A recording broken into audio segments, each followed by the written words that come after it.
गुरुजन, माननीय श्री श्याम जाजू जी,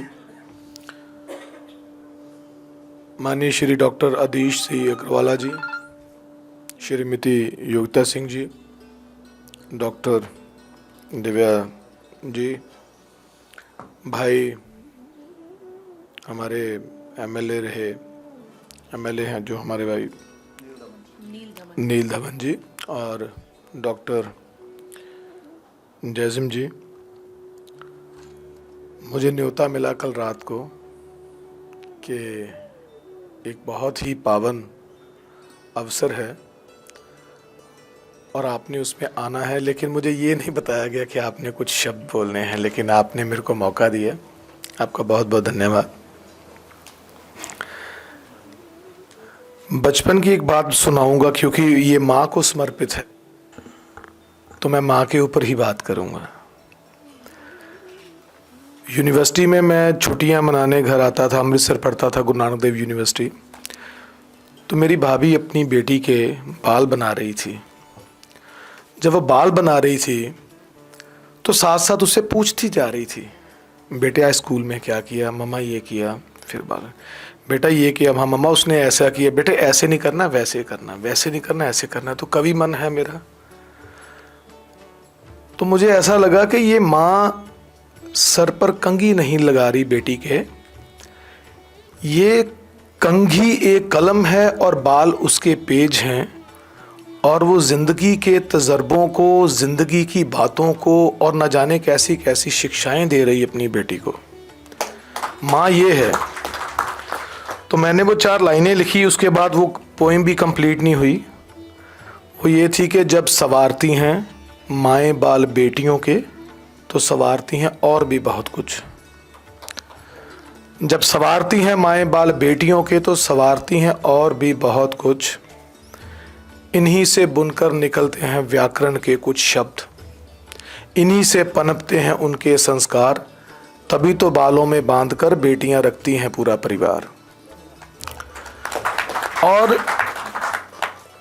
माँ नाम तो क्या है, माँ हीराबेन हम कह रहे हैं, मैं तो सिर्फ माँ ही कहूँ आज इनको, तो मेरे को लगता है कि हम सबकी माँ ही है ये, क्योंकि माँ का नाम माँ नाम बहुत बड़ा है, माँ के आगे लगने वाला नाम इतना मायने नहीं रखता। और मैं देखता हूँ कि जब मैंने इनके बारे में पढ़ा कि जब मात्र 1 वर्ष की थी तो इनकी भी माँ चल बसी, और 14-15 वर्ष की उम्र में इनकी शादी हुई। बात ये नहीं कि संघर्ष करते हैं हम लोग, संघर्ष हम सभी करते हैं। बात यह है कि उस संघर्ष की दिशा क्या थी, उस संघर्ष से निकलने वाला नतीजा क्या था, और उस नतीजे को मानकर एक दिशा देने वाला विजनरी आदमी कौन है। आज हम नरेंद्र भाई मोदी, क्योंकि मैं पहले राजनीति वाला नहीं था, मुझे फार्मिंग एजुटेशन में लाया गया था कि आप टीवी पे प्रोग्राम करते हैं। चूँकि मैं संघ से संबंधित परिवार से हूँ, मेरी 5वीं पीढ़ी है संघ में, तो हम सभी को जी और माननीय परम पूजनीय कह के बात करते हैं, ये एक तहजीब है। सर ने बिल्कुल ठीक बोला कि संस्कार, मैडम ने बोल के संस्कार घोल कर नहीं जाते, लेकिन इस धरती पे जन्म लेना ही बहुत बड़ी बात है। और उस पर माँ हीराबेन मोदी जैसी माँ मिलना और उसके पुत्र की तरफ से किए गए कार्य, आज एक एक वर्ग, एक एक धर्म, एक एक जाति, एक एक संप्रदाय को उन्होंने एक जो गर्व दिया, एक रिस्पेक्ट दी, सिर ऊंचा करने के लिए दिया, वो एक काबिले तारीफ है। वो एक स्वर्णिम अध्याय लिखा जाएगा दुनिया में जब भी किसी मुल्क का, और उसमें श्री नरेंद्र भाई मोदी जी का नाम लिखा जाएगा, क्योंकि ये वो इंसान है जिसने 370 तोड़कर एक ऐसा काम कर दिया। वो काम क्या था कि हमारी लड़की जम्मू कश्मीर की कहीं पंजाब में कहीं शादी करती है तो उसकी डोमिसाइल ख़त्म हो जाता है, और अगर वो लड़की पाकिस्तान में या लड़का पाकिस्तान में शादी करता है तो वो इंडिया के डोमिसाइल हो जाता है। क्या बात है यार, आप विजन देखिए उस इंसान का। उसने उस चीज़ को तोड़ा। मेरे से टीवी पे किसी ने पूछा उन्होंने कैसे तोड़ा, मैं कहा जैसे बनाई गई थी वैसे तोड़ दी गई, सिंपल सी बात। उसके बाद मैं, क्योंकि कुछ एक ऐसे टॉपिक्स होते हैं जो ऐसे बोले नहीं जाते पर उसका जिक्र करना बहुत ज़रूरी है। जो हमारी मुस्लिम बहनों के लिए काम किया नरेंद्र भाई मोदी ने, जो उनकी औलादों के लिए काम किया, उनको हलाला की औलाद भी कहा जाना लग पड़ा था। एक स्वाभिमान दिया उन्होंने 3 तलाक के ऊपर जो उन्होंने का फैसला था, ये कोई आम काम नहीं कर सकता था। और तीसरी बात, हर हिंदू के घर में रामायण जी का पाठ होता है। माननीय श्याम जी, हर हिंदू के घर में रामायण जी का पाठ होता है। और ये हमारे सनातन और हिंदू धर्म की कितनी बड़ी बात है कि हमें पता है कि भगवान राम अयोध्या के हैं, फिर भी हमने ऐसे संस्कार लिए कि उसको एक ऐसी दिशा दी कि आज राम मंदिर जब बनने जा रहा है तो उसको हमने स्वीकारा। लेकिन वो किसने स्वीकार करने के लिए उसका कार्य किसने किया? श्री नरेंद्र भाई मोदी जी ने। इसलिए यहां पे मैं बात करूंगा कि भगवान श्री कृष्ण के माँ बाप को जब आशीर्वाद दिया गया तो बहुत बड़े ऋषि मुनि थे, तो उनको आशीर्वाद दिया गया था कि तुम्हारे घर में एक ऐसा पुत्र पैदा होगा। वो उनकी तपस्या का फल था भगवान श्री कृष्ण।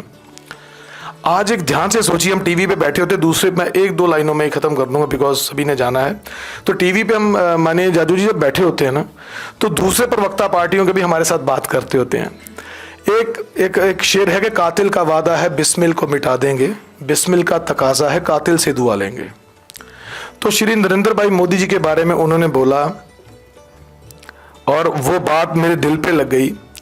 कहते कि ये किस माँ ने ये बेटा पैदा किया है जिसके हाथों से भगवान श्री राम जन्मभूमि में एक मंदिर की स्थापना होगी। आप नरेंद्र भाई मोदी किस रूप में इस दुनिया में आए हैं? मैं इसको ये नहीं कहूंगा कि हम अंधे भक्त बन जाएं, लेकिन जब सामने कुछ नजर ही नहीं आता, सिर्फ एक चेहरा ही नरेंद्र भाई मोदी का नजर आता है, तो बात यहां करनी जायज है। वो इंसान क्या होगा जिसके कर कमलों से उस जगह की स्थापना करवाई गई जिसके लिए राम लला ने क्या इंतजार किया होगा कि इंतजार कर रही है ये तरसती निगाहें, देखे किसी को जमाना गुजर गया। क्या पता भगवान की और मोदी जी की आपस में क्या बातचीत होती होगी, क्या पता वो क्या बातें होगी। ये तो भावना है ना, इसको शब्दों में व्यक्त नहीं किया जा सकता। लपट को लपट से पकड़ा जाता है, चिमटे से नहीं पकड़ा जाता। भावना को भावनाओं से पकड़ा जाता है। और ऐसे यशस्वी, ऐसे नेता, मैं कहता हूं अलंकार ही खत्म हो जाते हैं। जब अलंकार खत्म हो जाए तो एक ऐसा व्याकरण पैदा होता है, उस व्याकरण से निकलता है ये centre for Narendra Modi studies. बहुत बहुत बधाई आपको डॉक्टर साहब।